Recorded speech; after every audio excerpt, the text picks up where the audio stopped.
And why don't you open us up, man? Let's talk about stuff.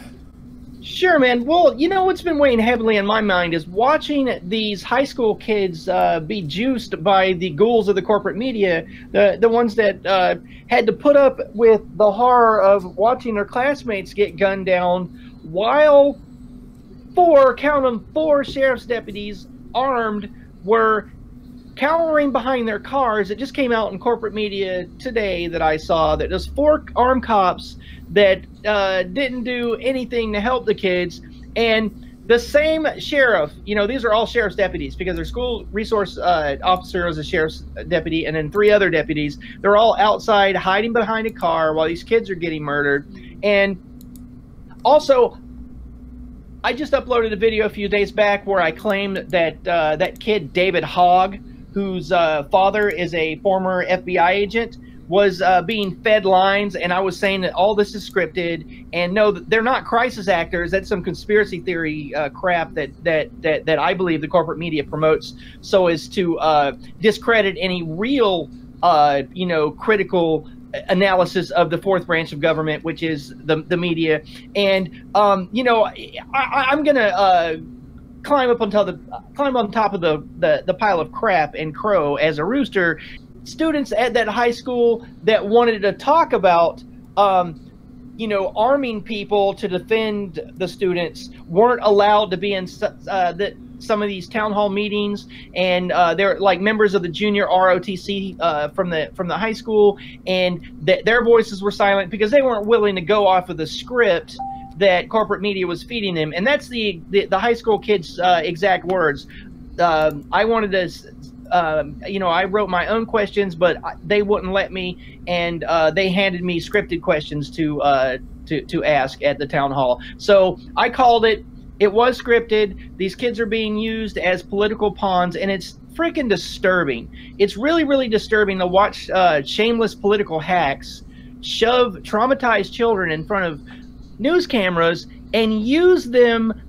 Use the blood of their dead friends as a catalyst to try and ram irrational, knee-jerk anti-gun legislation down our throats. And it's just it's pissing me off to no end to just watch this happen. See, this particular school shooting is the first time that I've seen such a huge proliferation of lies, deception, and using the children as a means to ram tyranny through. And I find it really disturbing. I also find it really disturbing that the narrative that this sheriff of this town in Florida is trying to push out, which is, you know, getting back to manipulating the Baker Act.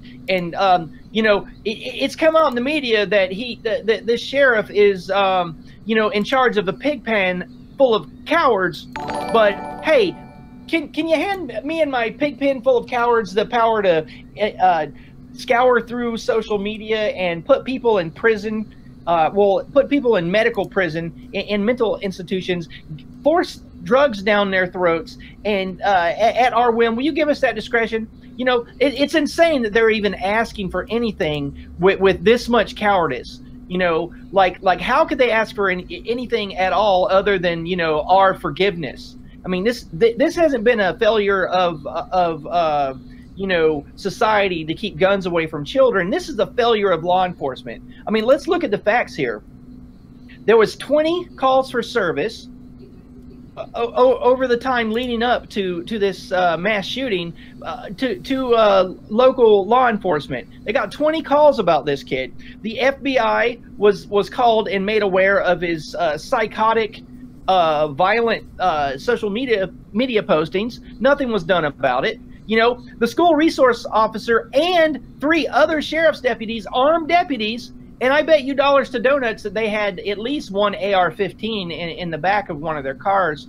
You know, that's the AR-15 has been used to replace the shotgun. I mean, before, you know, they started widespread proliferation of you know, AR-15s with cops. They use a 12-gauge shotgun that they would keep either between their seats in a locking mechanism, the front 2 seats, or in the trunk. Now, it's actually really the shotgun is still pretty standard due to the fact that you because the how should I put it? The ability to change out the loads that go into the shotgun, because less than lethal rounds are able to be used with shotgun, like the rubber pellets or rubber bullets kind of thing. But continue on.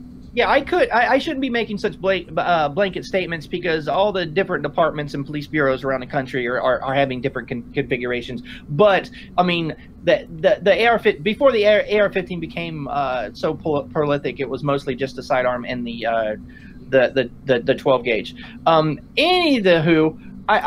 This is a massive law enforcement failure. Period. And also the fact that when somebody does have a psychotic break and they have access to weapons, they know they're gonna have a grand old time murdering people if they go to a gun-free zone. And instead of law enforcement, throwing themselves at the mercy of the public and taking responsibility and saying, "Hey, we failed," they're gonna blame the gun. It's ridiculous. The logical inconsistency of people when it comes to gun legislation and what they're asking for is incredible to me. I mean, they like blame the gun. Last time I checked, I've never heard of a news story where, a gun opened itself up out of a box somewhere and floated down some hallways and shot some people. Inanimate objects don't kill people. It's ridiculous. But that's what's been on my mind lately. I can't rant anymore because it's starting to hurt my Your gut. head.